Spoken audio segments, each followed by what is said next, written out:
आईला ह्याला सूप म्हणते होय. बघू बघू.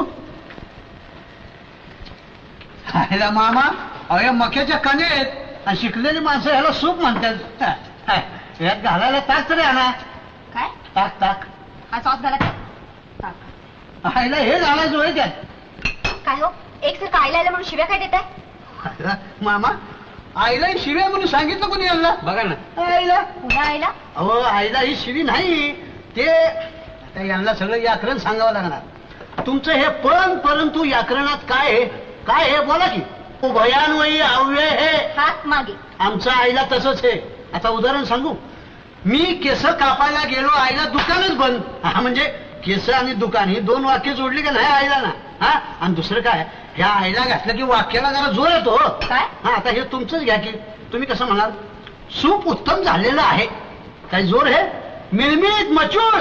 हेच बघा आईला सूप काय झालेलं आहे. काय जोर आहे का नाही. अहो तसंच हे तुमचं उत्तम सुद्धा त्यात घालावं लागत नाही. असं हे आमच्या आईला व्याकरणातली सगळी कामं करतोय बघा. पुरे पुरे खूप झाला मगाचपासून आता